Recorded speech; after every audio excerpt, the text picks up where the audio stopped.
नमस्कार, जय हिंद। कैसे हैं आप सभी? उम्मीद करता हूँ आप सभी अच्छे होंगे, स्वस्थ होंगे और अपने टेट की प्रिपरेशन को अच्छे से कर रहे होंगे। साथियों, मैं कुलदीप एक बार फिर से स्वागत करता हूँ आपके अपने ही यूट्यूब चैनल क्रैक कंपटीशन में। लेकर आए हैं एक और इम्पोर्टेंट वीडियो जिसमें कि डिस्कस करने वाले हैं हम साइकोलॉजी के कुछ क्वेश्चंस, उसके साथ ही साथ हिमाचल के जीके के कुछ क्वेश्चन और इंडिया जीके जो कि आपका स्टैटिक जीके होता है सोशल स्टडी का, वो सब हम कवर करने वाले हैं। तो राउंड ऑफ इस वीडियो में हम 100 के आसपास एमसीक्यू को डिस्कस करने वाले हैं जो कि साइकोलॉजी, इंडिया जीके और एसपी जीके से संबंधित होने वाले हैं।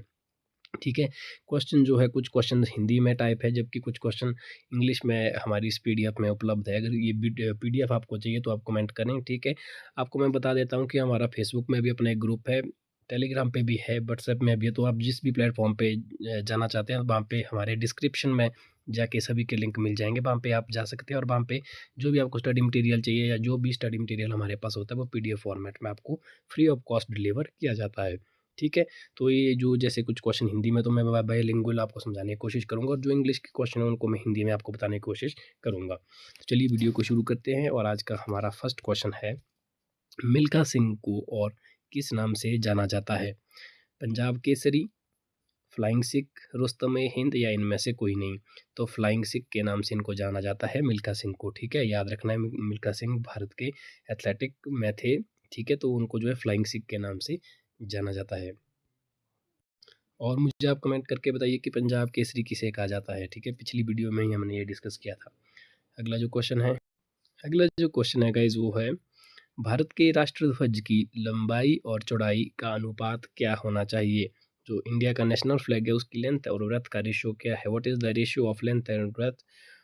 जो हमारा नेशनल फ्लैग है तो उसका जो रेशियो रहता है गाइज 3:2 रहता है।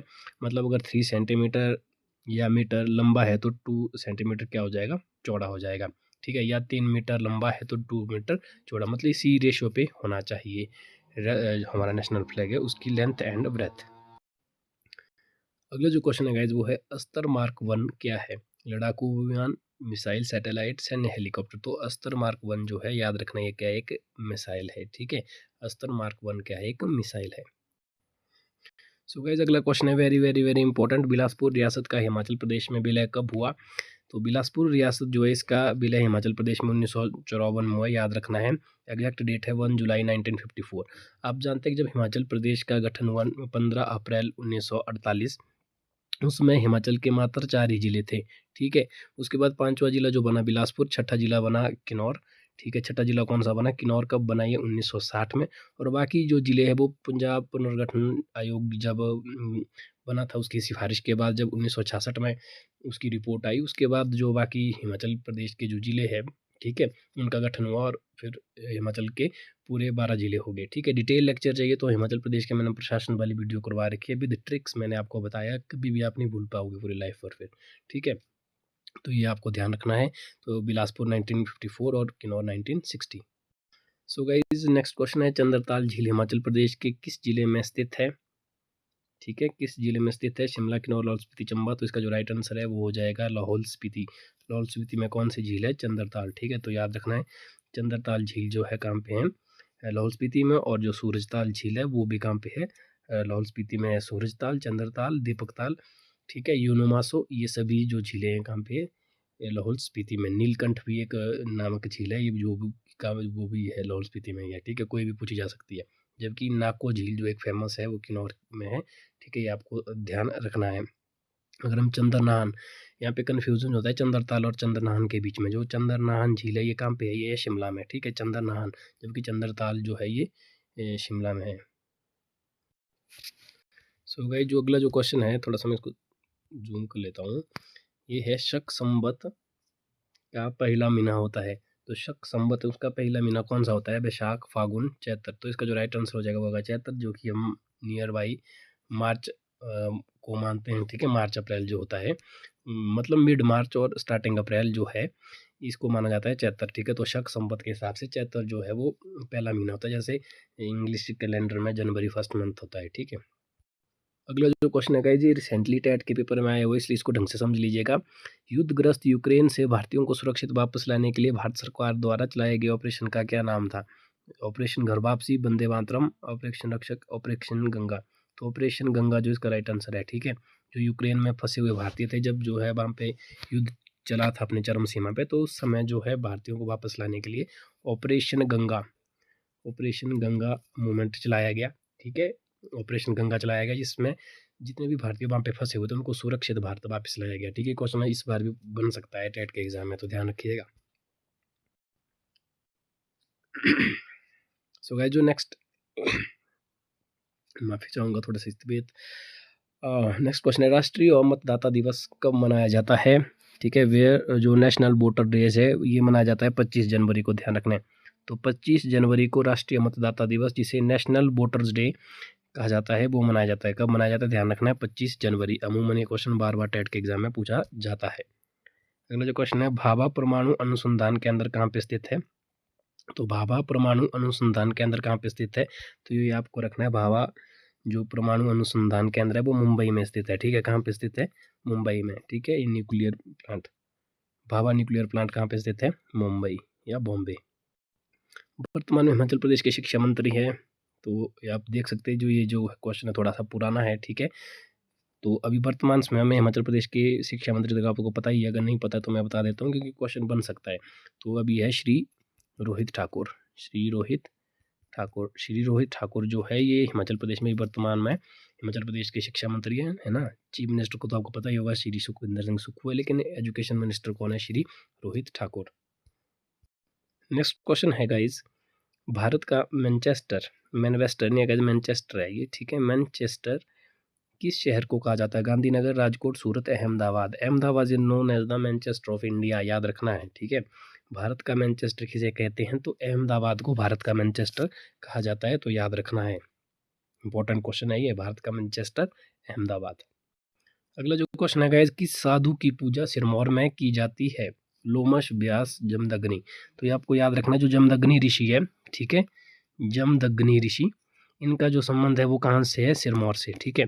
जमदग्नि ऋषि के जो पुत्र थे, है ना, परशुराम और उनकी माता रेणुका, इन सभी का जो संबंध है वो कहाँ से है, सिरमौर जिले से, ध्यान रखना। जबकि व्यास का संबंध कुल्लू जिले से अधिकतर पाया जाता है, ठीक है। तो जमदग्नि का ऋषि का जब भी जिक्र आए, ठीक है, जब रिलेशन पूछा जाए तो कहाँ से है, सिरमौर से है, ठीक है।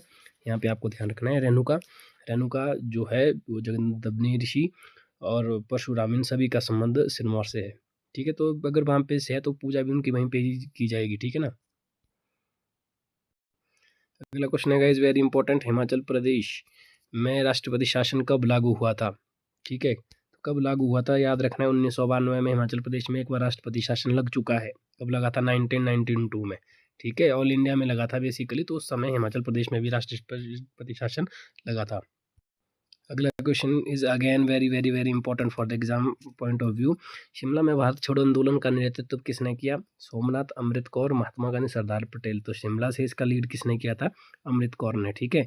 राजकुमारी अमृत कौर, जो बाद में स्वतंत्र भारत की जो अस्थायी सरकार थी उसमें ये भारत की पहली हेल्थ मिनिस्टर भी बनी थी, ठीक है। सेंट्रल हेल्थ मिनिस्टर कौन थी, अमृत कौर। भारत की पहली स्वास्थ्य मंत्री भी राजकुमारी अमृत कौर थी, और इन्होंने ही शिमला में भारत छोड़ो मूवमेंट जो था उसको लीड किया था, नेतृत्व किया था, ठीक है। आई hope you understand this question. अगला जो क्वेश्चन है गाइस, हाल ही में लॉन्च हुई पुस्तक फेयरलेस गवर्नेंस के लेखक कौन है, चेतन भगत, सुशील चंद्र, किरण बेदी, केजरीवाल। तो किरण बेदी जो भारत की पहली आईपीएस ऑफिसर कौन थी, इंडियन पुलिस सर्विस कौन थी, किरण बेदी, उनके द्वारा ही हाल ही में लॉन्च की गई एक नई पुस्तक है फेयरलेस गवर्नेंस, ध्यान रखना है। वो उसकी ऑथर है Kiran Bedi, first IPS of India, sorry first ladies IPS, ठीक है, भारत की पहली महिला भारतीय पुलिस सेवा में जाने वाली। अगला जो क्वेश्चन है गाइस, पीटी उषा की आत्मकथा का क्या नाम है, what is the biography name of PT Usha, flying angel, running angel, my struggle, golden girl. आप जानते हैं जो पीटी उषा ये भारत की जो है गोल्डन गर्ल के नाम से जानी जाती है, और इनका गोल्डन गर्ल जो इनकी बायोग्राफी है, ठीक है। ये भारतीय की एक सुकुशल और सबसे मतलब फेमस धावक में से एक है, ठीक है। एथलेटिक में इनका योगदान है, धावक है बेसिकली ये। तो इनको गोल्डन गर्ल जो इनकी आत्मकथा है पीटी उषा का, ध्यान रखना है। क्वेश्चन बन सकता है एक इनसे, पीटी उषा से एक एमसी मैरी कॉम, उनसे भी बनता है, ठीक है। तो ये आपको ध्यान रखना है। बढ़ते नेक्स्ट क्वेश्चन की ओर। सो गाइस अगला क्वेश्चन है, विजयनगर साम्राज्य की राजधानी का क्या नाम था। ये भी इंपॉर्टेंट है क्वेश्चन, मतलब सारे इंपॉर्टेंट है अगर हम टेट की दृष्टि से, क्योंकि सारे के सारे क्वेश्चन पहले भी टेट के पेपर में आए हुए हैं ऑलरेडी। ठीक है, ऑलरेडी आए हुए हैं ये टेट के एग्जाम में, तो आप खुद सोच सकते हैं जो क्वेश्चन पहले भी आए हुए हैं उनका इंपॉर्टेंस कितनी बढ़ जाती है। ठीक है, तो विजयनगर साम्राज्य की राजधानी का क्या नाम था, तो Hampi is the right answer for this question. Vijayanagara साम्राज्य की राजधानी का क्या नाम था, हम्पी। ठीक है, बढ़ते हैं नेक्स्ट क्वेश्चन की ओर। और नेक्स्ट क्वेश्चन को बढ़ने से पहले रिक्वेस्ट करना चाहूँगा यार, चैनल को जरूर से जरूर सब्सक्राइब कर लें। ठीक है, और अब कमेंट जरूर करें यार, कमेंट आजकल आपके बहुत कम आ रहे हैं, आपके कमेंट से हमें मोटिवेशन मिलता है नई वीडियो बनाने का। ठीक है, बढ़ते हैं नेक्स्ट क्वेश्चन की ओर। महात्मा गांधी के राजनीतिक गुरु कौन थे। विनोबा भावे, रविंद्रनाथ टैगोर, गोपाल कृष्ण गोखले, विवेकानंद। तो गोपाल कृष्ण गोखले महात्मा गांधी के राजनीतिक गुरु थे। पॉलिटिकल गुरु जो थे वो कौन थे महात्मा गांधी के, वो थे गोपाल कृष्ण गोखले। तो याद रखना है महात्मा गांधी के राजनीतिक गुरु कौन थे, गोपाल कृष्ण गोखले। सो गाइस नेक्स्ट क्वेश्चन है, 1805 ईस्वी में कांगड़ा पर किसने आक्रमण किया। 1805 में कांगड़ा पर किसने आक्रमण किया था। गुरु गोविंद सिंह, महाराणा प्रताप, अमर सिंह थापा, इनमें से कोई नहीं। तो Amar Singh Thapa was the right answer for this question. 1805 में अमर सिंह थापा, जो कि गोरखा जो सैनिक थे उनके जो लीडर कमांडर थे ये। ठीक है, अमर सिंह थापा, और उन्होंने ही कांगड़ा पर आक्रमण किया था कब, 1805 में। अगला जो क्वेश्चन है, प्रसिद्ध शूलिनी देवी का मंदिर कहाँ स्थित है। शूलिनी टेम्पल कहाँ पे स्थित है, तो सभी को पता है सोलन जिला जो है उसका नाम ही शूलिनी माता जो है बांके, उनके नाम पे पड़ा है। शूलिनी देवी का प्रसिद्ध मंदिर सोलन जिला में है। ठीक है, और उन्हीं की नाम पे ही सोलन का नाम पड़ा है। उसी तरह जो शिमला जिला है, शिमला में माता श्यामा काली का एक मंदिर है। ठीक है, श्यामा काली का, काली बड़ी के साथ ही है श्यामा काली का मंदिर, उनके नाम के ऊपर शिमला शहर का नाम शिमला पड़ा। ठीक है, उसी तरह से शूलिनी से का संबंध जो है सोलन से है। जबकि बिलासपुर जिले का जो है ब्यास के नाम से संबंध रखा कि भाई ब्यास के नाम पे बिलासपुर पड़ा। ठीक है नाम, तो कुछ एक नाम हो जो आपको ध्यान रखने हैं, इनका भी कई बार एग्जाम में पूछा जाता है। ये क्वेश्चन हो सकता है आपको थोड़ा इजी लगा, लेकिन टेट में ऐसे क्वेश्चन आते हैं, ये सारे के सारे क्वेश्चन टेट में ऑलरेडी आए हुए हैं, हम अपनी तरफ से कोई भी क्वेश्चन नहीं डाला है। ठीक है, प्रीवियस ईयर में आए हुए हैं ये कोई क्वेश्चन, कोई आर्ट्स के लिए आया, कोई नॉन मेडिकल के लिए, कोई जेबीटी के लिए आया। मतलब हमने इसमें जो वीडियो है इसमें भी हमने कॉमन लिया है थोड़े क्वेश्चन, हम साइकोलॉजी के जो भी वीडियो में आगे करवाने वाले हैं वो है। अभी आपने एचपी के जी के कुछ क्वेश्चन देख लिए, ठीक है, इंडिया जी के कुछ क्वेश्चन देखेंगे, अब साइकोलॉजी के देखेंगे। तो हम मिक्स ऑफ सीरीज लेकर चले हैं जो कि कॉमन सेक्शन रहता है सभी के लिए। ठीक है, और आपको पता ही है टेट में क्वेश्चन रिपीट होते, तो आप समझ ही सकते हैं कितनी इंपॉर्टेंस ये सीरीज होने वाली है और ये वीडियो होने वाली है। अगर हम नेक्स्ट क्वेश्चन की बात करें, सिरमौर रियासत के संस्थापक कौन थे। राजेंद्र प्रसाद, रसालू, शुभम प्रकाश, या इनमें से कोई नहीं। तो इसका जो राइट आंसर है यहाँ पे रसालू दिया है। तो गाइज इसको जो आपने चेक कर लेना है। ठीक है, शुभम पर्याय सुभाष प्रकाश है, शुभम प्रकाश भी इसका आंसर हो सकता है, तो इसको आप चेक करके कमेंट में बताएं। बाकी इसका आंसर मैं कमेंट में आपको चेक करके बताता हूँ। ठीक है, ऑफिशियल आंसर की मैं तो इसमें यही दिया है, ऑप्शन बी। बाकी पूरा जो हमें कमेंट में बताएं, कमेंट में आपको आंसर दे दूंगा, आप चेक कर लीजिए फर्स्ट कमेंट को जो मैं पिन करके रखूंगा। ठीक है, प्रदेश की धामी रियासत का प्रसिद्ध गोलीकांड कब हुआ था। तो 1939, 1942, 1945, 1947। तो आपको पता ही होगा 1939 में ही धामी गोलीकांड हुआ था, और ये बहुत प्रचलित जो है कांड था हिमाचल प्रदेश का, शिमला के साथ ही है कुछ किलोमीटर आगे धामी। तो वहाँ पे ये गोलीकांड हुआ था। धामी गोलीकांड कब हुआ था, 1939 में। क्वेश्चन भी बार बार पूछा जाता है। ठीक है, इसलिए इंपॉर्टेंट बन जाता है, लेकिन आता सभी को है ये। लेकिन फिर भी कई लोग होते हैं जो जोश में होश को गवाए बैठते हैं, तो वो चीज़ भी मैंने बताई किस तरह से आप टेट का पेपर क्वालिफाई करें। यहाँ पे आपको वीडियो का लिंक भी शो हो रहा होगा। ठीक है, तो जोश में आप जो अपना होश नहीं कभी नहीं खोने हैं। ठीक है, इजी क्वेश्चन को कभी गलत नहीं करना है। मैं ये नॉर्मल बात नहीं कर रहा हूँ गाइस, बहुत सारे लोग ऐसे होते हैं जो मतलब हर बार टेट में कहते हैं कि सर 4 से 5 क्वेश्चन आते थे, गलत कर दिए, अच्छी तरह से आते थे, ईजी होता है। अब वैसे क्वेश्चन बिल्कुल गलत नहीं करने हैं गाइस। अगर आपको हो सकता है 90 नंबर चाहिए आपको क्वालिफाई करने में, आपके 88 बने, तो 2 नंबर समझ सकते हैं ना, आपकी पूरी मेहनत बर्बाद हो जाएगी। तो ईजी क्वेश्चन कोई भी एग्जाम हो, ईजी क्वेश्चन को आपको बिल्कुल भी गलत नहीं करना है। ठीक है, उसको बिल्कुल आराम से टेक कर लेना है। बढ़ते हैं नेक्स्ट क्वेश्चन की ओर। यूक्रेन की राजधानी का नाम क्या है। Kharkiv, Kyiv, Odesa, Donetsk. तो इसका जो राइट आंसर है वो हो जाएगा ऑप्शन नंबर बी। न्यूज़ में भी आजकल ठीक ही चला है, काफ़ी इसमें सही है। तो कीव जो है ये यूक्रेन की राजधानी है। ठीक है, तो ध्यान रखना है यूक्रेन की राजधानी का नाम क्या है, कीव। अगला जो क्वेश्चन है गाइज ये भी बहुत इंपॉर्टेंट है। कौन लोकप्रिय रूप से पहाड़ी सीमांत गांधी के नाम से जाने जाते थे? पहाड़ी सीमांत गांधी, ठीक है। इस उपाधि के नाम से किसको जाना जाता था? तो भुजूमल को। तो भुजूमल को जो है पहाड़ी सीमांत गांधी के इक्विवेलेंट माना जाता था, मतलब, ठीक है। तो पहाड़ी सीमांत गांधी किसको माना जाता था? भुजूमल को थे, ध्यान रखना है। बाबा कांशीराम को पहाड़ी गांधी कहते थे, पहाड़ी सीमांत गांधी नहीं। बाबा कांशीराम को पहाड़ी गांधी कहते थे। अगर सीमांत शब्द है तो याद रखना ये भुजूमल से संबंधित है।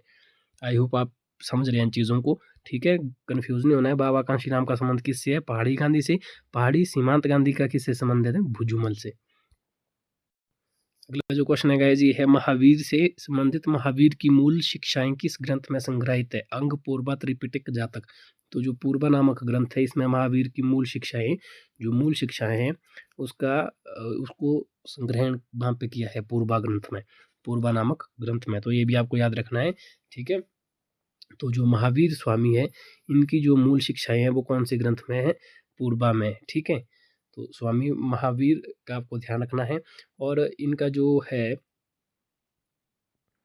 कि कौन सी भाषा में उपदेश दिया है, तो इन्होंने दिया है प्राकृतिक भाषा में। जबकि महात्मा बुद्ध का था वो उन्होंने दिए थे अपने उपदेश पाली भाषा में, ठीक है।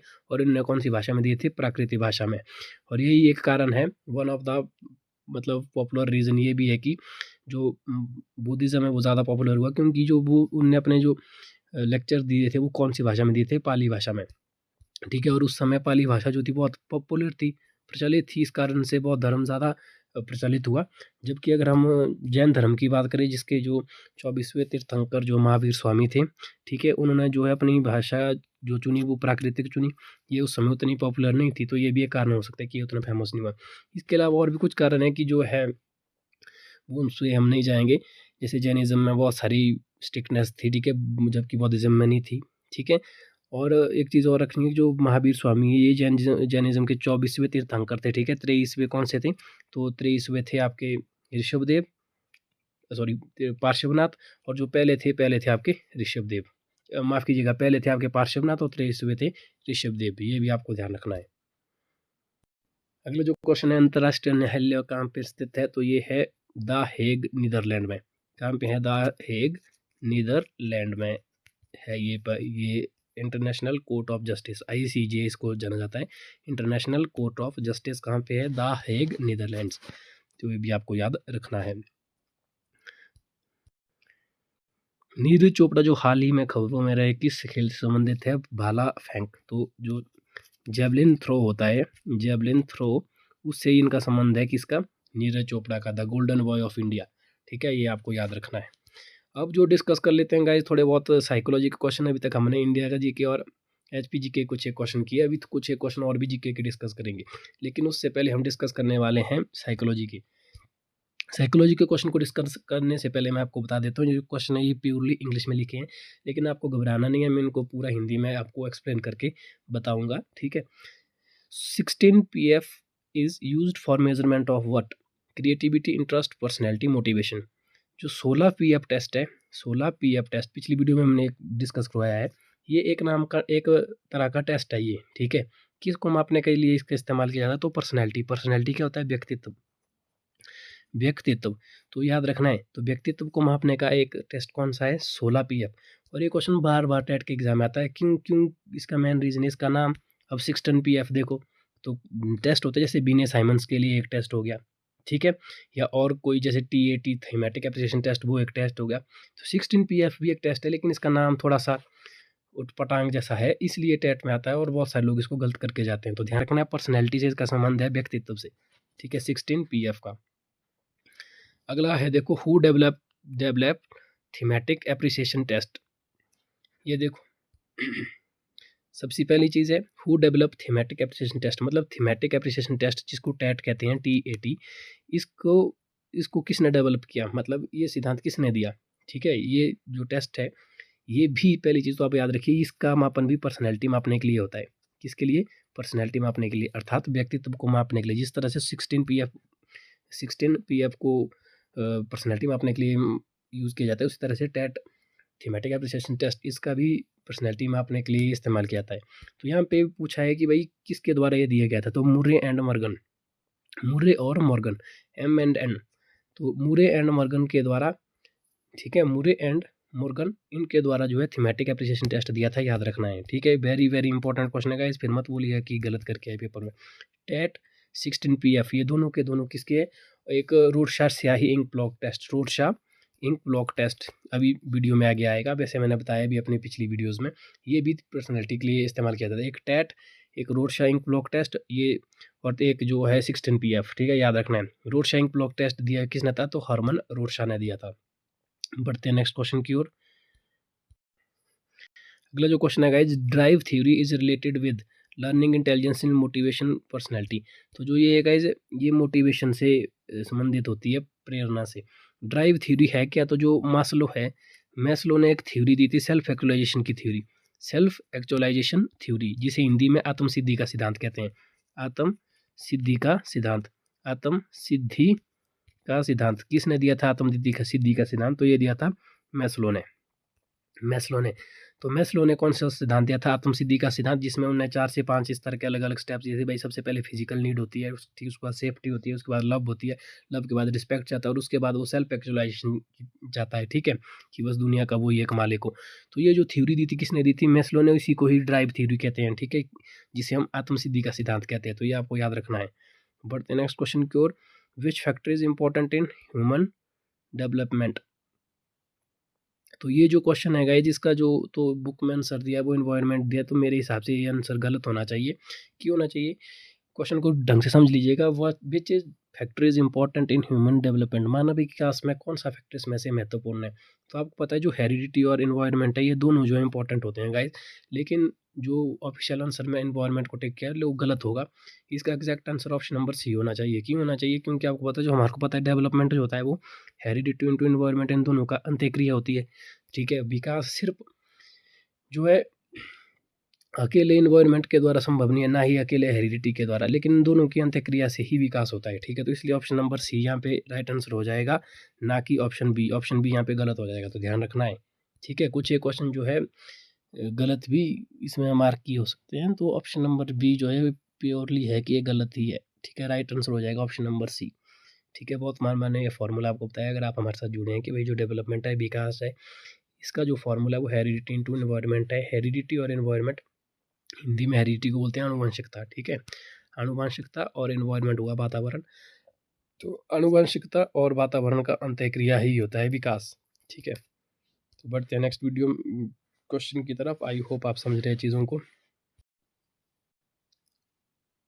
अगला जो क्वेश्चन है गाइस, बड़ा ही इंपॉर्टेंट क्वेश्चन है। Correct formula to calculate IQ is. तो IQ का फार्मूला पूछा है, मैंने आपको बहुत बार बताया कि IQ का जो फार्मूला होता है वो होता है MA divided by CA into 100, ठीक है। MA में आता है मेंटल एज, मानसिक आयु। CA में आता है क्रोनोलॉजिकल एज, जिसके आप काल्पनिक आयु कहते हैं। काल्पनिक, क्रोनोलॉजिकल मतलब काल्पनिक आयु, गुणा 100।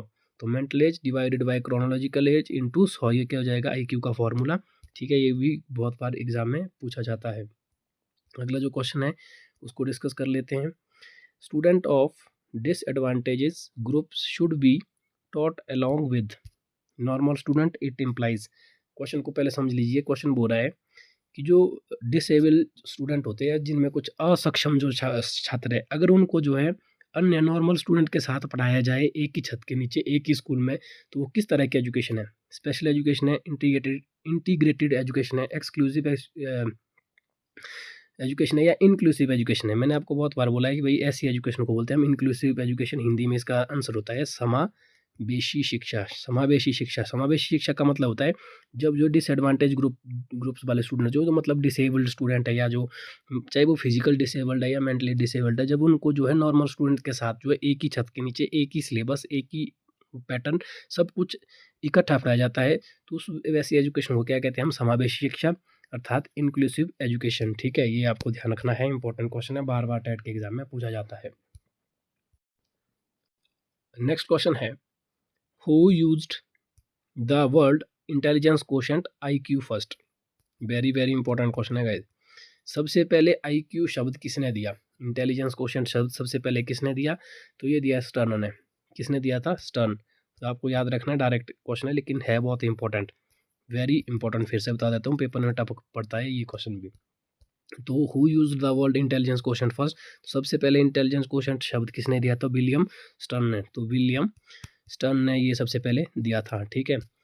आईक्यू का फॉर्मूला नहीं बोला है, अगर आईक्यू का फॉर्मूला बोले तो तब स्टर्न नहीं आएगा। वो आप मुझे कमेंट करके बताइए कि आईक्यू का जो फॉर्मूला है वो किसने दिया था। यहाँ पे सिंपल पूछा है आईक्यू शब्द, मतलब आईक्यू यूज किसने किया था सबसे पहले, कि आईक्यू नाम की कोई चीज़ होती है, तो विलियम स्टर्न ने दिया था। आईक्यू का फॉर्मूला किसने दिया था वो कमेंट करके बताएं, ठीक है। मैंने पुरानी वीडियो में आपको ये चीज़ बताई है। नेक्स्ट क्वेश्चन, ये क्वेश्चन भी ना जाने कितनी बार मैंने आपके साथ डिस्कस कर लिया है, लेकिन है बहुत इंपॉर्टेंट। मीनिंग ऑफ गेस्टाल्ट, तो जो गेस्टाल्ट है इसका अर्थ क्या होता है, इसका अर्थ होता है गाइस एज ए होल, मतलब संपूर्ण रूप में, संपूर्ण रूप में। इसका अर्थ होता है कि भाई जब कोई बच्चा है, तो गेस्टाल्टवादियों ने इसका समर्थन किया था भाई कि जब कोई बच्चा जो होता है उसको जब कोई चीज़ पढ़ाई जा रही है उसको एज ए होल पढ़ाए, उसका जो जब तक उसका समाधान नहीं निकलता है तब तक उसको पूर्ण रूप में, मतलब एज ए हो, समग्र शिक्षा की बात गेस्टाल्टवादियों ने की थी, ठीक है। तो गेस्टाल्ट का मतलब समझ गए ना, एज ए होल मतलब कंप्लीट, ठीक है, पूरा। तो गेस्टाल्टवादी कुछ मनोवैज्ञानिक के नाम कई बार पूछे जाते हैं, तो वो थे कोहलर, कोफा और बर्दिमर। तो ये तीन जो है फेमस जो गेस्टाल्टवादी थे, कोहलर, कोफा और बर्दिमर, ठीक है, कोहलर, कोफा और बर्दिमर। तो ये भी आपको ध्यान रखना है। अगला क्वेश्चन है the condition stimulus in Pavlov conditioning is. तो जो पेवलोव का सिद्धांत था, क्लासिकल कंडीशनिंग थ्योरी, ठीक है, ऑपरेंट कंडीशनिंग स्किनर ने दी थी, क्लासिकल कंडीशनिंग पेवलोव ने दी थी। तो उन्होंने कंडीशनर जो स्टिमुलस, कौन सा स्टिमुलस था उनका, अनुबंधन जो स्टिमुलस था वो कौन सा था, किस चीज़ को था, वो वेल, घंटी उनने लगाई थी, ठीक है। तो घंटी जो था उनका कंडीशनिंग स्टिमुलस था, ठीक है। अगर आपने लर्निंग थ्योरीज नहीं देखी है अभी तो जाकर जो लर्निंग थ्योरीज सबसे पहले देख लें, ठीक है, वहाँ से क्वेश्चन पक्का बनते ही बनते हैं। ये क्वेश्चन आपको बिल्कुल समझ नहीं आएगा अगर आपने लर्निंग थ्योरी नहीं पढ़ी है। 4 से 5 लर्निंग थ्योरीज है, ठीक है, जैसे BF स्किनर की ऑपरेटिव कंडीशनिंग, पॉवलोव की क्लासिकल कंडीशनिंग, ठीक है।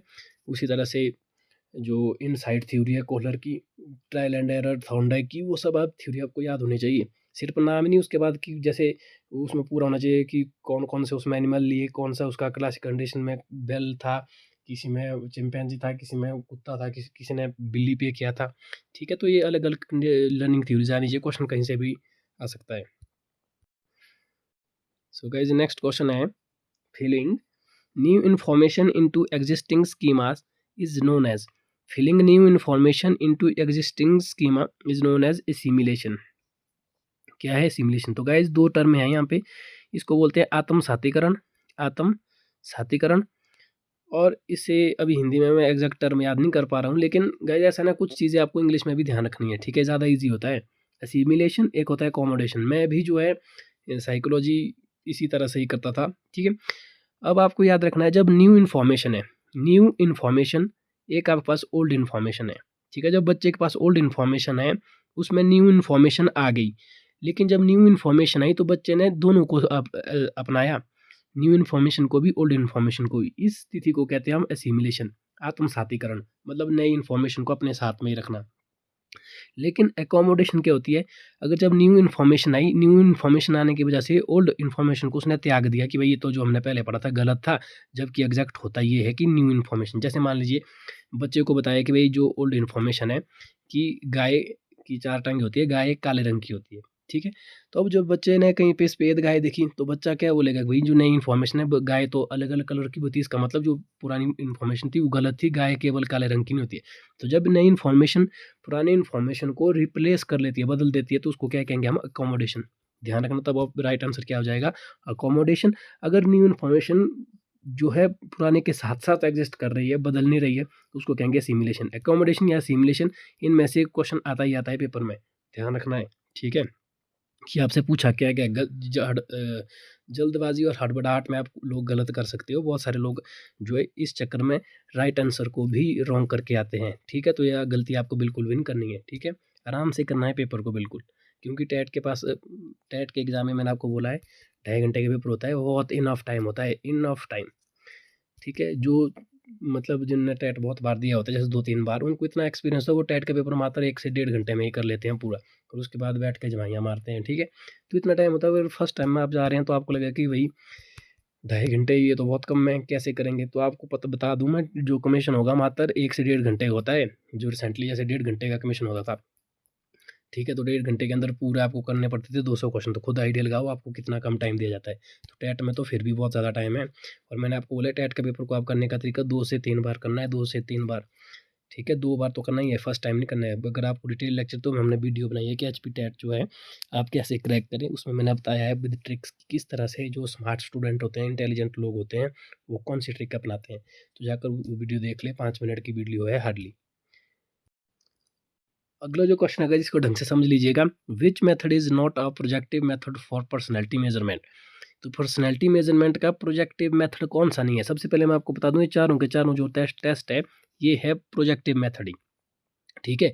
मैंने आपको बताया चाहे वो पर्सनैलिटी हो या फिर इंटेलिजेंस वाला चैप्टर हो, इन दोनों में कुछ एक टेस्ट है, ठीक है? जैसे पर्सनैलिटी में कुछ टेस्ट ऐसे हैं जो कि प्रोजेक्टिव है, कुछ टेस्ट ऐसे जो कि क्या है, सब्जेक्टिव है, या जिनको हम ऑब्जेक्टिव ऑब्जेक्टिव बेसिकली यही होता है, ऑब्जेक्टिव या प्रोजेक्टिव है, कुछ तो सब्जेक्टिव है, ठीक है? ये आपको ध्यान रखना है। इंटेलिजेंस में भी कुछ एक प्रोजेक्टिव होते हैं, कुछ एक सब्जेक्टिव होते हैं, तो ये आपको ध्यान रखना है, ठीक है? जैसे जो ये चारों के चारों टेस्ट है, ये कैसे है, पर्सनैलिटी के टेस्ट है, लेकिन आपको बोला जो not a projective, not a projective, तो इसका अर्थ हुआ कि यहाँ पे 3 जो टेस्ट है वो क्या है, प्रोजेक्टिव। थीमेटिक एप्रीशिएशन टेस्ट ये भी प्रोजेक्टिव है, रोड-शाइंग ब्लॉक टेस्ट ये भी प्रोजेक्टिव है, क्वेश्चनर ये भी प्रोजेक्टिव है, लेकिन जो सेंटेंस कॉम्प्लीशन टेस्ट है ये प्रोजेक्टिव नहीं है, ठीक है? तो ये कैसा टेस्ट है, ये सब्जेक्टिव टेस्ट है, ये आपको ध्यान रखना है, वस्तुनिष्ठ है, ठीक है? ये जो ईजी क्वेश्चन है बिल्कुल भी आपको गलत नहीं करने हैं गाइस, बहुत सारे लोग इनको गलत करके आते हैं पेपर में। इंटेलिजेंस में भी ऐसा ही होता है, वस्तुनिष्ठ इत्यादि 2 कैटेगरी होती है। जाकर आप हमारे लेक्चर को देख लें, प्लेलिस्ट में मिल जाएगी आपको साइकोलॉजी की सीरीज़, ठीक है? यहाँ पे भी आपको शो हो रही होगी, और इस वीडियो जैसे ये वीडियो खत्म होगी तो वीडियो में भी आपको इस तरह का शो होगा एक साइकोलॉजी सीरीज़। वहाँ पे दूसरा, पहला और दूसरा चैप्टर इंटेलिजेंस वाला, दूसरा पर्सनैलिटी वाला, वहाँ पे आप इज़िली इसको कर सकते हैं फिर। नेक्स्ट क्वेश्चन है, who propagated two factor theory of personality? तो द्विकारक सिद्धांत किसने दिया था? द्विकारक सिद्धांत ये दिया था आपका स्पीयरमैन ने, जिसमें उन्होंने 2 फैक्टर दिए थे, एक जी एक एस, जर्नल टू स्पेसिफिक। तो जीएस फैक्टर भी कई बार पूछ लेते पेपर में, कभी जीएस फैक्टर, ये हिंदी में कॉ फैक्टर जो है ये किसने दिया था? तो ये स्पीयरमैन ने दिया था, ठीक है? तो ये भी आपको याद रख लेना चाहिए। नेक्स्ट जो क्वेश्चन है guys, which of these is not a type of long term memory? तो लॉन्ग टर्म मेमोरी जो है इनमें से कौन सी नहीं है? डिक्लेरेटिव मेमोरी, एपिसोडिक मेमोरी और सिमेंटिक मेमोरी, ये तीनों मेमोरी कैसी होती है, लॉन्ग टर्म, लेकिन जो वर्किंग मेमोरी होती है ये लॉन्ग टर्म मेमोरी में नहीं आती है, ठीक है? ये आपको याद रख लेना है। अगला जो क्वेश्चन है, हु डेवलप साइको एनालिसिस? तो साइको एनालिसिस थ्योरी किसने दी थी, जिसको हिंदी में कहते हैं मनोविश्लेषणवाद का सिद्धांत, मनोविश्लेषणवाद का सिद्धांत, ठीक है? तो साइको एनालिटिक थ्योरी दी थी सिगमंड फ्राइड ने, जिसमें उन्होंने इड, ईगो और सुपर ईगो की बात की थी, ठीक है? इड, ईगो और सुपर ईगो, जिसे हिंदी में मनोविश्लेषणवाद का सिद्धांत कहते हैं। मनोविश्लेषणवाद का सिद्धांत किसने दिया था? ये तो ये दिया था आपके सिगमंड फ्राइड ने। क्या? मनोविश्लेषणवाद का सिद्धांत, तो ध्यान रखना है, जिसमें उन्होंने इड, ईगो और सुपर ईगो की बात की थी। अगर हम जे बी वॉटसन की बात करें तो इन्होंने जो है साइकोलॉजी को व्यवहार का विज्ञान बताया था, व्यवहार का विज्ञान, और वर्तमान स्वरूप में साइकोलॉजी किसका विज्ञान है? तो व्यवहार का है, ठीक है? प्राचीन समय में सबसे पहले साइकोलॉजी थी आत्मा का विज्ञान, फिर हो गया मन का विज्ञान, ठीक है? उसके बाद आत्मा का विज्ञान पहले, फिर मन का विज्ञान, फिर चेतना का विज्ञान, और वर्तमान समय में ये जो है व्यवहार का विज्ञान था। और ये कॉन्सेप्ट किसने दिया था? तो जे बी वॉटसन ने दिया था, जॉन बी वॉटसन ने, और इसी कारण इन्हें फादर ऑफ मॉडर्न साइकोलॉजी भी कहा जाता है, और फादर ऑफ बिहेवियर साइकोलॉजी या फादर ऑफ व्यवहारिक व्यवहारिक मनोविज्ञान का जनक भी इनको कहा जाता है, ठीक है? तो ये आपको याद रखना है। जबकि बिने जो है इनने इंटेलिजेंस या बुद्धि के ऊपर सबसे पहले बुद्धि परीक्षण किया था, बिने ने। और आईक्यू को मापने के लिए इन्हें स्केल भी दी थी, बिने साइमन स्केल जिसे कहते हैं, ये भी कई बार टेट के एग्जाम में पूछा जाता है, तो ये भी आपको ध्यान रख लेना है। नेक्स्ट क्वेश्चन है guys, who propound the theory of trial and error? तो ट्रायल एंड एरर जिसे आप भूल और प्रयास का सिद्धांत कहते हैं, भूल और प्रयास। तो ट्रायल और एरर, भूल और प्रयास का सिद्धांत किसने दिया था? तो थॉर्नडाइक ने दिया था। किसने दिया था? तो आपको याद रखना है, थॉर्नडाइक के द्वारा ये सिद्धांत दिया था, कौन सा? ट्रायल एंड एरर का, जिसमें इन्होंने 3 नियम दिए थे, थ्योरी, लॉ ऑफ रेडीनेस, तत्परता का सिद्धांत, लॉ ऑफ एक्सरसाइज, अभ्यास का सिद्धांत, और तीसरा था एक तत्परता, अभ्यास और ठीक है, तो तीसरा कौन सा था वो आप मुझे कमेंट करें, इस समय मैं रिकॉल नहीं कर पा रहा हूँ। तो ट्रायल और एरर जो थ्योरी है वो किसने दी थी, ये दी थी आपके थॉर्नडाइक ने। अगला जो क्वेश्चन है guys, which one of the following is an emotion. तो इनमें से इमोशन क्या है, मेमोरी, फियर, अटेंशन, स्टिमुलस। तो यहाँ पे फियर जो है जिसे आप डर कहते हैं, तो डर जो है, डर क्या है, एक इमोशन, इमोशन है, हिंदी में इमोशन को कहते हैं संवेग। तो ठीक है, डर कैसा क्या है, एक तो ये एक संवेग है। ठीक है, which one of the following can be considered as a, which one of the following can be considered as a contribution of Kohlberg theory. सबसे पहले आपको ध्यान रखना है कि कोहलर वर्ग जो ने कौन सी थ्योरी दी थी, तो कोहलर ने दी थी इनसाइड थ्योरी। ठीक है, और his theory has supported A association between cognitive maturity and moral maturity. तो इनने इस चीज़ के बारे में जिक्र किया था, तो ये इनका एक फीचर्स था मतलब। नेक्स्ट है, who classified introvert and extrovert personality. तो इंट्रोवर्ट और एक्सट्रोवर्ट, अंतर्मुखी और बहिर्मुखी जो व्यक्तित्व है, इनको क्लासीफाई किसने किया था, तो विलियम जंग ने, डब्ल्यू जंग ने ये चीज़ को एक्सप्लेन किया था। ठीक है, कि भाई पर्सनैलिटी इन्होंने बताया था बेसिकली दो तरह की होती है पर्सनैलिटी। पर्सनैलिटी या व्यक्तित्व कितने तरह के होते हैं, दो तरह की। एक होती है इंट्रोवर्ट और दूसरी होती है एक्सट्रोवर्ट। इंट्रोवर्ट जो होती है जो अंतर्मुखी, जो अपने में ही लीन रहते हैं। ठीक है, बस। एक्सट्रोवर्ट तो जो जो मतलब बाहर घूमते हैं, एक्सप्लोर जो ज़्यादा करते हैं। तो ठीक है, तो दो तरह की पर्सनैलिटी किसने बताई थी, तो विलियम जंग ने बताई थी। ठीक है, सो गाइज इसके साथ ही हमारे साइकोलॉजी के भी कुछ क्वेश्चन खत्म हो गए। अब थोड़े बहुत हम कर लेते हैं इंडिया जी के क्वेश्चन। ठीक है, जो कि रैपिडली बार बार टेट के एग्जाम में पूछे हैं, बहुत बार बार। उनमें से एक क्वेश्चन है ये कि which article deals with the election of vice president of India. Bharat के उपराष्ट्रपति के चुनाव से संबंधित कौन सा आर्टिकल है, वाइस प्रेसिडेंट के इलेक्शन से पूछा है। ठीक है, तो वो है आर्टिकल 66। तो याद रखना है 66। ये जो आर्टिकल है इसका संबंध किससे है, तो election of vice president of India. तो वो कौन सा आर्टिकल है जिसका संबंध भारत के उपराष्ट्रपति के चुनाव से है, तो आर्टिकल 66। आर्टिकल 66 का संबंध वाइस प्रेसिडेंट के इलेक्शन से संबंध है। What is the rank of India in milk production. तो ध्यान रखना है मिल्क प्रोडक्शन इंडिया की कौन सी है, तो फर्स्ट, पहली नंबर पे दूध का सबसे ज़्यादा उत्पादन दुनिया में कहाँ पे होता है, तो इंडिया में। तो इंडिया की रैंक जो है फर्स्ट रैंक किस में है, तो इंडिया फर्स्ट है मिल्क में। ठीक है, मिल्क प्रोडक्शन में, मिल्क प्रोडक्शन में इंडिया का कौन सा नंबर है, फर्स्ट। तो ये आपको याद रखना है, समझ गए ना। अगला जो क्वेश्चन है, when was the Indian national Congress established. भारतीय राष्ट्रीय कांग्रेस की स्थापना कब हुई, सभी को पता है। इसकी जो स्थापना हुई 1885 में, और इसके पहले जो अध्यक्ष थे वो कौन थे, ए ओ अयूम। ठीक है, ए ओ अयूम, ये जो इसके पहले अध्यक्ष थे। कब हुई थी इसकी स्थापना, भारतीय राष्ट्रीय कांग्रेस की, इंडियन नेशनल कांग्रेस, तो इसकी स्थापना हुई थी 1885 में। ये क्वेश्चन भी टेट के एग्जाम में बार बार पूछा जाता है। अगला जो क्वेश्चन है, on what does India's agriculture depends the most. तो रेन। ठीक है, रेन के ऊपर बहुत सारे लोग जो है डिपेंड रहते हैं भारतीय कृषि में। सो गाइस नेक्स्ट क्वेश्चन है, who started the Deen A Ilahi religion. तो दीन ए इलाही धर्म जो है किसने चलाया था, दीन ए इलाही, दीन ए इलाही जो धर्म है गाइस किसने चलाया था, अकबर ने। ठीक है, तो अकबर के द्वारा कौन सा धर्म चलाया गया था, दीन ए इलाही। तो याद रखना है दीन ए इलाही किसके द्वारा चलाया गया था, तो जो है ये राजा अकबर के द्वारा जो दीन ए इलाही धर्म चलाया गया था। ठीक है, अगला जो क्वेश्चन है, नेक्स्ट क्वेश्चन है, where did Gautam Buddha attain alignment. भगवान बुद्ध को ज्ञान की प्राप्ति कहाँ पे हुई, तो हुई थी बोध गया में। कहाँ पे हुई थी, बोध गया में। और उन्होंने अपना उपदेश कहाँ पे दिए थे, तो सारनाथ में उन्होंने अपने उपदेश दिए थे। ठीक है, तो ये आपको याद रखना है, डायरेक्ट क्वेश्चन है। अगला जो क्वेश्चन है guys very very very important question है, पहले ही समझ लीजिएगा। क्वेश्चन है, how many types of emergencies power have been given to the president of constitution, president by the constitution. तो भारतीय संविधान के द्वारा भारत के राष्ट्रपति को कितनी तरह की आपातकाल जो पावर्स है, आपातकालीन शक्तियां दी हुई है, तो ये दी है 3 तरह की। ठीक है, कितनी तरह की, 3 तरह की। मतलब जो भी नेशनल इमरजेंसी फाइनेंशियल है या जो प्रेसिडेंट रूल है, ठीक है, तो वो सभी के सभी फाइनली अप्रूव्ड किसके द्वारा होती है, प्रेसिडेंट के द्वारा। तो जो भी इमरजेंसी पावर है, 3 जो प्रमुख आपातकालीन शक्तियां वो प्रेसिडेंट के पास है। ठीक है, नेक्स्ट क्वेश्चन है, विच हाउस इज परमानेंट। तो इसमें से कौन सा हाउस ऐसा जो परमानेंट रहता है, जो कभी स्थगित नहीं होता है। तो इसका जो राइट आंसर हो जाएगा वो हो जाएगा राज्यसभा, क्योंकि राज्यसभा कभी भी स्थगित नहीं होती है। और लोकसभा का कार्यकाल कितने साल के लिए होता है, 5 साल के लिए। राज्यसभा का कार्य, ये क्वेश्चन कई बार इस तरह से पूछता है गाइस, मैं भी बता देता हूँ क्योंकि क्वेश्चन आ ही गया। अगर आपसे पूछे राज्यसभा का, जैसे लोकसभा का कार्यकाल कितने साल के लिए होता है, 5 वर्ष के लिए, राज्यसभा का कार्यकाल कितने साल के लिए होता है, तो ये अनिश्चित काल, इसका कोई कार्यकाल नहीं होता फिक्स। लेकिन राज्यसभा के जो मेंबर होते हैं, मेंबर, ठीक है, जो इनके सदस्य होते हैं उनका कार्यकाल 6 वर्ष के लिए होता है, लेकिन राज्यसभा का अपना कोई कार्यकाल नहीं होता है। ठीक है, लोकसभा का कार्यकाल 5 साल के लिए, लोकसभा के मेंबर का भी कार्यकाल 5 साल के लिए, 5 साल के बाद सारे के सारे फिर से चुने जाते हैं। ठीक है, लेकिन राज्यसभा का ऐसा नहीं होता है, राज्यसभा अस्थायी होती है। ठीक है, स्थायी होती है, सॉरी, अस्थायी नहीं, स्थायी होती है, परमानेंट रहती है ये। तो राज्यसभा के मेंबर 6 साल के लिए चुने जाते हैं, लेकिन राज्यसभा 6 साल के लिए नहीं चुनी जाती, तो ये आपको ध्यान रखना है। ठीक है, क्वेश्चन बन सकता है, क्या बनता है बार बार, और लोग ईजी क्वेश्चन करके, ईजी क्वेश्चन के चक्कर में गलत करके आते हैं।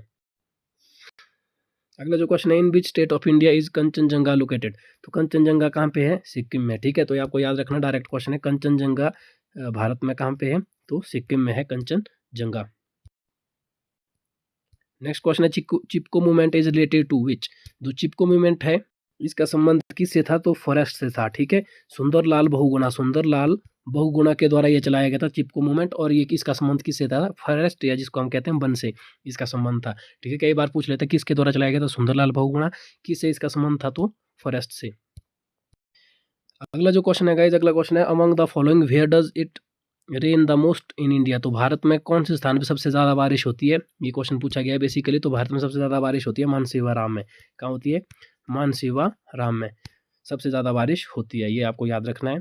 Through which pass did the Aryans come to India, तो जो आर्या है वो कौन से पास के थ्रू इंडिया आए थे, तो आपको देखा ही होगा, आपने इतिहास में पढ़ा होगा, तो खैबर दर्रा नामक स्थान से आर्या आए थे भारत में। खैबर दर्रा याद रखना, इंपॉर्टेंट क्वेश्चन है ये। ठीक है, खैबर दर्रा जो है वहाँ से आर्याज आए थे भारत में। अगला जो क्वेश्चन है, Sardar Sarovar project is related to which state, जो सरदार सरोवर प्रोजेक्ट है ये कहाँ पे है, गुजरात में। और यहाँ इसी के साथ ही जो है, जो भारत के आयरन मैन है सरदार वल्लभ भाई पटेल, उनकी विश्व की सबसे बड़ी प्रतिमा को भी एस्टेब्लिश किया गया है। ठीक है, सरदार सरोवर प्रोजेक्ट के थ्रू। ये कहाँ पे है, ये गुजरात में है, ये आपको याद ध्यान रख लेना है। अगला जो क्वेश्चन है guys, who founded Arya Samaj, Arya Samaj की स्थापना किसने की थी, तो स्वामी दयानंद सरस्वती ने। ठीक है, अगर आप ब्रह्म समाज की पूछे तो ब्रह्म समाज की थी राजा राममोहन राय ने। ठीक है, राजा राममोहन राय ने ब्रह्म समाज की स्थापना की थी, और स्वामी दयानंद सरस्वती ने किसकी समाज की स्थापना की थी, तो आर्य समाज की। अब मुझे कमेंट करके आपने बताना है कि आर्य समाज की स्थापना कब हुई।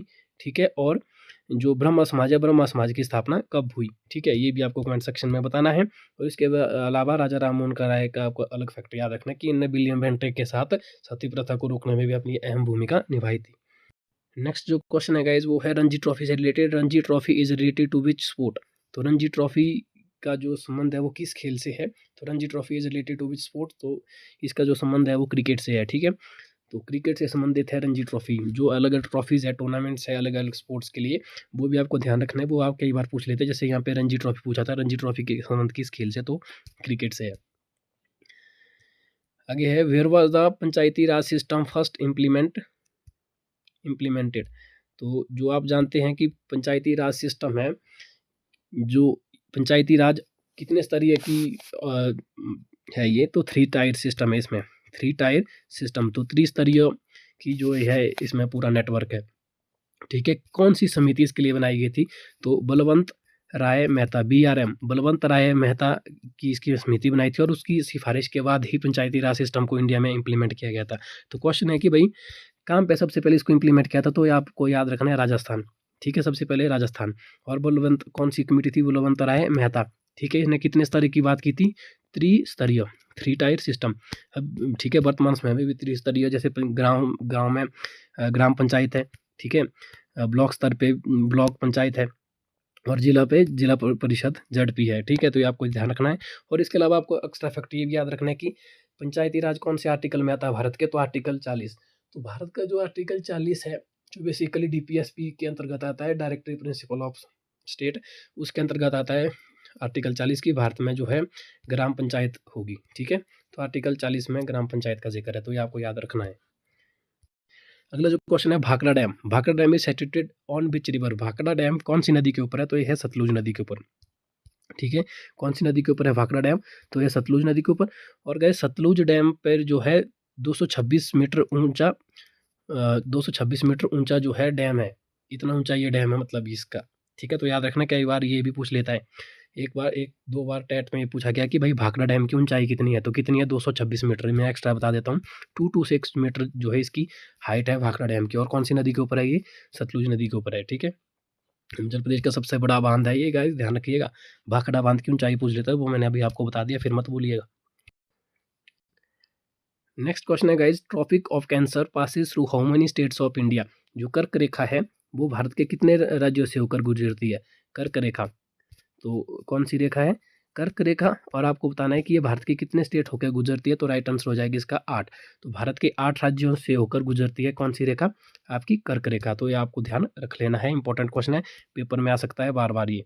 ठीक है, ऑलरेडी भी आया हुआ है प्रीवियस ईयर में ये। तो कर्क रेखा भारत के 8 राज्यों से होकर गुजरती है। अगला जो क्वेश्चन है guys, what is the rank of India in the world in terms of area.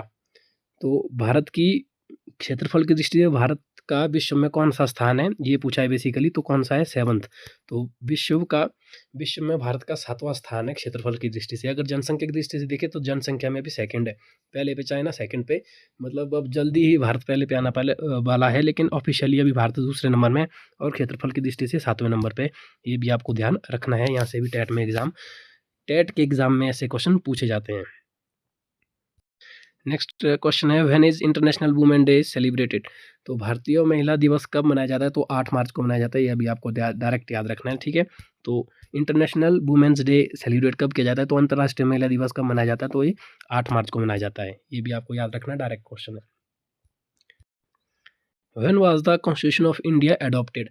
Bharat के कॉन्स्टिट्यूशन को कब अडॉप्ट किया गया? तो 26 नवंबर 1949 को अडॉप्ट किया गया, लेकिन इनको इम्प्लीमेंट कब किया गया, लागू कब किया गया? तो लागू किया गया 26 जनवरी 1950 को।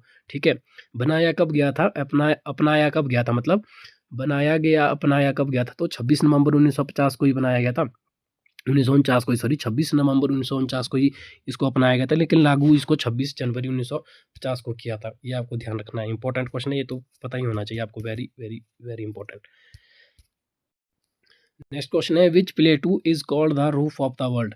तो दुनिया की छत किसे कहा जाता है? वर्ल्ड की रूफ जो है, रूफ ऑफ द वर्ल्ड मतलब दुनिया की छत, कौन से प्लेटू को, कौन से पठार को कहा जाता है? तो प्लेटू ऑफ तिब्बत। तो जो तिब्बत का पठार है गाइज, तिब्बत का पठार, इस पठार को क्या कहा जाता है? दुनिया की छत। तिब्बत के पठार को क्या कहा जाता है? दुनिया की छत। तो which plateau is called the roof of the world. The roof of the world किसे कहते हैं? Plateau of Tibet. ठीक है, तो दुनिया की छत किसे कहते हैं? तिब्बत के पठार को दुनिया की छत कहा जाता है। अगला जो क्वेश्चन है, who is the author of Panchatantra. तो जो पंचतंत्र है, पंचतंत्र के लेखक कौन है? तो है विष्णु शर्मा। विष्णु शर्मा के द्वारा कौन सी बुक लिखी गई थी? तो पंचतंत्रा। तो पंचतंत्रा जो है, ये पंचतंत्र के लेखक कौन है? तो विष्णु शर्मा है, ये आपको याद रखना, डायरेक्ट ये क्वेश्चन है। नेक्स्ट क्वेश्चन है, who is the executive head of Indian union. Indian union के एग्जीक्यूटिव हेड कौन होते हैं? तो ये होते हैं खुद प्राइम मिनिस्टर। ठीक है, ये डायरेक्ट क्वेश्चन है, याद रख लेना है।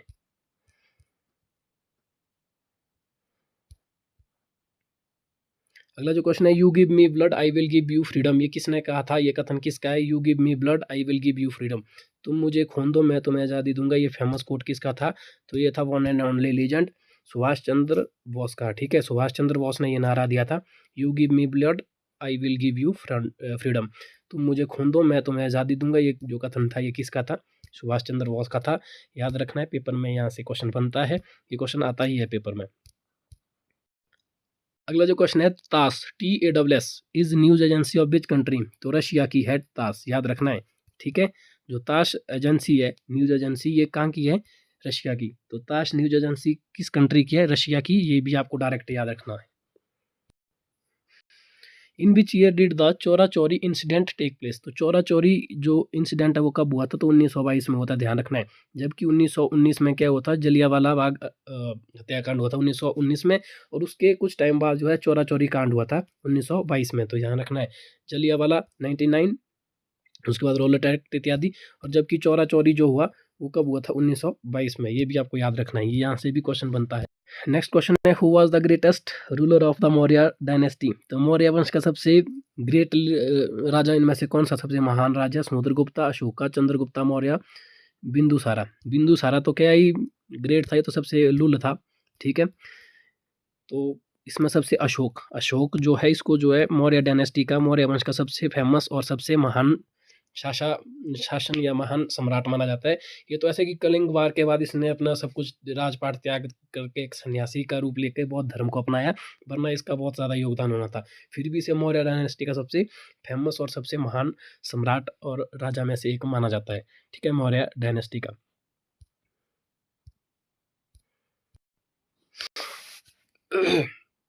ये तो आज स्वास्थ्य थोड़ा सा खराब है साथियों। बहरहाल अगला क्वेश्चन है, when did Vasco da Gama came to India. Vasco da Gama Bharat कब आया था? 1498। राइट आंसर क्या हो जाएगा? 1498। तो 1498 में कौन भारत आया था?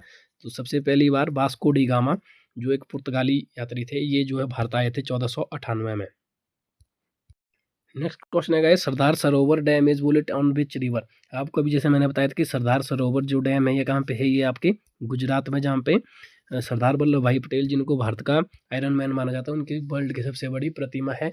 ये कौन सी नदी के किनारे है? तो नर्मदा, याद रखना है, नर्मदा नदी। कौन सी नदी के किनारे है? नर्मदा नदी के किनारे हैं। डायरेक्ट ये क्वेश्चन है, लेकिन एग्जाम में बार बार पूछा जाता है, तो याद रखना है। हो सकता है सरदार सरोवर की नदी पूछे कौन सी स्टेट में, तो आपको बताना है गुजरात। अगर पूछे नदी, तो नदी कौन सी हो जाएगी? नर्मदा।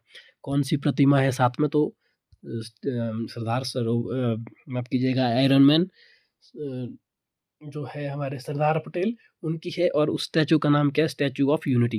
स्टैचू ऑफ यूनिटी, ठीक है, स्टैचू ऑफ यूनिटी उनकी प्रतिमा का नाम है, जो दुनिया की इस समय सबसे बड़ी इमारत है। अगला जो क्वेश्चन है guys, which is the world's largest ocean. दुनिया का सबसे बड़ा महासागर कौन सा है? तो पैसिफिक ओशन, प्रशांत महासागर। प्रशांत महासागर दुनिया का सबसे बड़ा महासागर है। और इसमें आपको इंपॉर्टेंट फैक्ट याद रखना है कि प्रशांत महासागर, जिसे आप पैसिफिक ओशन कहते हैं, इसमें एक मरीना ट्रेंच है। मरीना ट्रेंच जो दुनिया की सबसे गहरी गर्त है। मरीना ट्रेंच दुनिया की सबसे गहरी गर्त है। इसकी लंबाई लगभग 11,000 किलोमीटर के आसपास है, 11,000 किलोमीटर के। तो दुनिया का सबसे गहरा बिंदु कौन सा है? मरीना ट्रेंच। कहाँ पे पड़ा? ये पैसिफिक ओशन में। और पैसिफिक ओशन ही दुनिया का सबसे बड़ा ओशन है, ये भी आपको ध्यान रखना है। अगला क्वेश्चन है guys, in which year did the first meeting of the constitution assembly take place. तो भारतीय कॉन्स्टिट्यूशन असेंबली जो थी, संविधान निर्माण असेंबली थी, संविधान सभा थी, उसकी पहली मीटिंग कब हुई थी? तो 1946 में हुई थी उसकी पहली मीटिंग्स। तो ये आपको याद रखना है, ठीक है। भारतीय संविधान सभा की पहली मीटिंग कब हुई थी? तो 1946 में हुई थी, आपको याद रखना है। भारत का संविधान किसने बनाया था? तो ये बनाया था कॉन्स्टिट्यूशन असेंबली ने, संविधान सभा ने। अगला जो क्वेश्चन है guys, who was defeated by Babar in the first battle of Panipat. तो जो पानीपत की पहले लड़ाई थी, उसमें वो किस किस के बीच में थी? वो थी बाबर और इब्राहिम लोदी। बाबर और इब्राहिम लोदी के बीच में पानीपत का प्रथम युद्ध लड़ा गया था, जिसमें इब्राहिम लोदी मारा गया और बाबर जीता। और बाबर ने भारत में मुगल वंश की स्थापना की थी। ठीक है, मुगल वंश की किसकी स्थापना की थी? मुगल वंश की किसने की थी? बाबर ने। और पानीपत का पहला युद्ध कब हुआ था? तो 1526 में हुआ था ये युद्ध।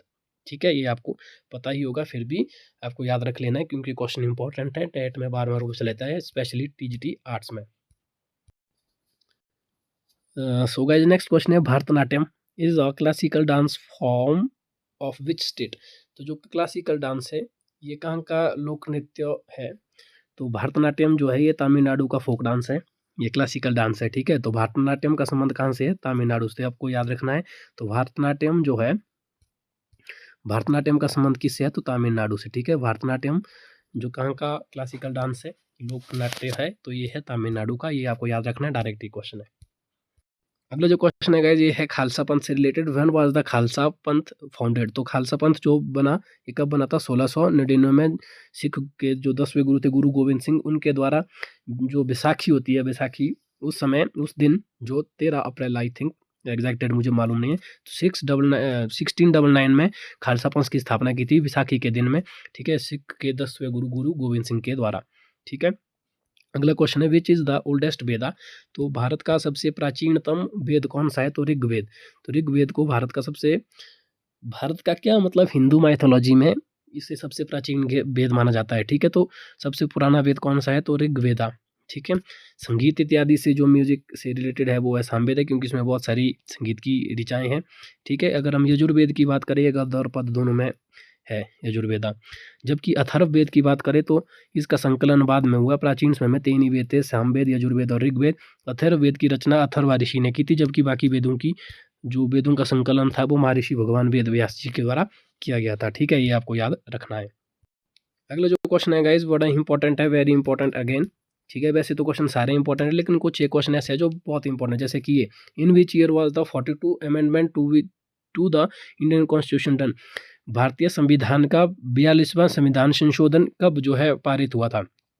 तो 1946, माफ़ कीजिएगा 1976, 1976 में जो है ये पास हुआ था। 1976 में कौन सा 42वां संविधान संशोधन 1976 में हुआ था। इसके तहत कई सारी चीज़ों को इंडिया के संविधान में बदला गया था, जोड़ा गया था। ठीक है, इसी वजह से इसको मिनी कॉन्स्टिट्यूशन भी कहते हैं, मिनी कॉन्स्टिट्यूशन।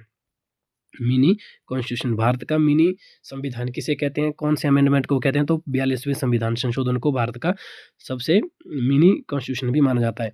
अगला क्वेश्चन है who is the author of young India पत्रिका। तो यंग इंडिया पत्रिका के जो ऑथर थे वो कौन थे? यंग इंडिया किसने लिखी है? तो महात्मा गांधी ने, याद रखनी है। ठीक है, महात्मा गांधी के द्वारा यंग इंडिया नामक एक पत्रिका जारी की गई थी। ठीक है, ये उसके ऑथर कौन थे? जो राष्ट्रपिता महात्मा गांधी जी। ठीक है, तो यंग इंडिया जो पत्रिका है उसके ऑथर कौन है? तो महात्मा गांधी जी है, याद रख लेना है। ठीक है, तो महात्मा गांधी जी जो है ये यंग इंडिया जो पत्रिका पब्लिश हुई थी उनके ऑथर थे। तो यंग इंडिया जो है ये भारत के जो राष्ट्रपिता है महात्मा गांधी उनकी एक पत्रिका है, इंपॉर्टेंट है, याद रख लीजिएगा। अगला जो क्वेश्चन है शेरशाह सूरी, इसका रियल नेम भी कई बार एग्जाम में पूछा जाता है। तो what was the real name of Shershah Suri? Shershah Suri का जो रियल नाम है वो क्या था? फरीद खान। ठीक है, याद रखना है, शेरशाह सूरी का असली नाम क्या था? फरीद खान। फरीद खान शेरशाह सूरी का रियल नेम था। Where is Kailashnath temple located? तो कैलाशनाथ टेम्पल कहाँ पे लोकेटेड है? तो एलोरा में ये वाला टेम्पल लोकेटेड है। ठीक है, स्थित है, कैलाशनाथ टेम्पल एलोरा में स्थित है। अगला जो क्वेश्चन है what is the distance of sun from earth? सूर्य से पृथ्वी का दूरी कितना है? तो ये है अप्रोक्सीमेटली 15 करोड़ किलोमीटर। ठीक है, कितना है? Approximately 15 crore kilometre, 15 crore kilometre. ठीक है, लगभग एग्जैक्ट अगर देखें तो 14.9 है कहीं से और कहीं पे 14.8 है, तो इसको अप्रोक्सीमेटली 15 करोड़ किलोमीटर माना जाता है। ठीक है, तो अप्रोक्सीमेटली जो राइट आंसर हो जाएगा वो ऑप्शन नंबर ए हो जाएगा। अप्रोक्सीमेटली 15 करोड़ किलोमीटर है distance from sun to earth. ठीक है, ये आपको ध्यान रखना है, इंपॉर्टेंट क्वेश्चन है। अगला जो क्वेश्चन है guys which is the oldest civilisation of India? Bharat की सबसे प्राचीनतम सिविलाइजेशन कौन थी, सभ्यता कौन सी थी? तो ये थी हड़प्पा सभ्यता, जिसको आप कहते हैं IVC, इंडस वैली सिविलाइजेशन। भारतीय जो भारत की सबसे पुरानी सभ्यता कौन सी थी? वो सिंधु घाटी सभ्यता, इंडस वैली सिविलाइजेशन, जो कौन सी नदी के किनारे थी? सिंधु सभ्यता के सबसे पहले कौन सा स्थल खोजा गया था? तो हड़प्पा खोजा गया था, इस कारण इसको हड़प्पा सभ्यता के नाम से जाना जाता है। इंडस वैली सिविलाइजेशन के बारे में भी आपको थोड़ा बहुत पता होना चाहिए था। ठीक है, क्योंकि इंडस वैली सिविलाइजेशन से कुछ एक क्वेश्चन बनते हैं। ठीक है, जो कि इंपॉर्टेंट है, समझ गए ना बात को? तो चलते हैं, बढ़ते हैं। और इसका विस्तार जो है काफ़ी था, इंडिया पाकिस्तान तक था। दुनिया की सबसे बड़ी और सबसे शहरी जो व्यवस्था थी, दुनिया की प्राचीन नहीं है ये। ठीक है, दुनिया के तो और भी बहुत सारी सिविलाइजेशन प्राचीन है, लेकिन एक वेल डिजाइंड और अर्बन जो सिविलाइजेशन थी दुनिया की सबसे पहली और सबसे बड़ी, वो कौन सी थी? वो हड़प्पा ही थी। ठीक है, इतनी इंपॉर्टेंट है हड़प्पा सभ्यता, तो भारत की तो सबसे बड़ी होगी ही होगी, कह रही है। ठीक है, आई होप आप समझ रहे चीज़ों को। अगला जो क्वेश्चन है where did the Mahabharat was take place? तो महाभारत कहाँ पे हुआ था? तो ये होता कुरुक्षेत्र में। ठीक है, ये तो आपको पता ही होगा कि महाभारत कहाँ पे हुआ था, तो ये हुआ था कुरुक्षेत्र में। What language is the word Sultan from? जो सुल्तान है ये किस भाषा का शब्द है? तो सुल्तान जो है अरबिक भाषा का शब्द है। ठीक है, आप जानते हैं कि अरबी या उर्दू जो है ज़्यादातर मुस्लिम्स के द्वारा जो अरबिक इत्यादि इस्तेमाल करते थे। ठीक है, तो सुल्तान भी जैसे उन्हीं को कहा जाता, तो इस तरह से याद रखना कि अरबी भाषा का शब्द है कौन सा? सुल्तान।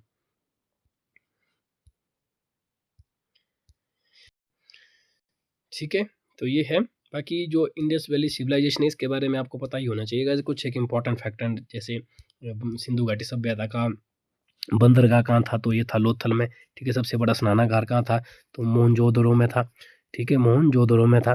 ठीक है, जैसे मेकअप किट्स वगैरह छे वो चुनौदड़ों में थी। ये कुछ एक चीज़ें आपको पता होना चाहिए, ठीक है। भारत में सिंधु घाटी सभ्यता का सबसे बड़ा स्थान कौन सा है? तो हनुमानगढ़, जो माफ़ कीजिएगा हरियाणा का राखीगढ़ी है सबसे बड़ा। अगर ओवरऑल पूछें, क्योंकि इसका विस्तार पाकिस्तान तक था ना, अगर ओवरऑल पूछे तो ओवरऑल जो इंडस वैली सिविलाइजेशन का सबसे बड़ा स्थान कौन सा है? तब तो धौलावीरा है, धौलावीरा। लेकिन भारत का जो भारत का था राखीगढ़ी, जो कि हरियाणा में, ठीक है। अब आज के लिए बस इतना ही। I hope you enjoy this marathon video. अगर वीडियो अच्छी लगी है तो वीडियो को लाइक करने के साथ साथ यार प्लीज़ कमेंट ज़रूर करें अपनी राय, ठीक है। चैनल को ज़रूर से ज़रूर सब्सक्राइब कर ले यार, चैनल सब्सक्राइब करने में क्या ही जाता है साथियों, आपका मेहनत को भी तो देखिए आप कितनी मेहनत लगती है, ठीक है। आज के लिए बस इतना ही, मिलते हैं नेक्स्ट वीडियो में, अपना ख्याल रखिएगा, तब तक जय हिंद।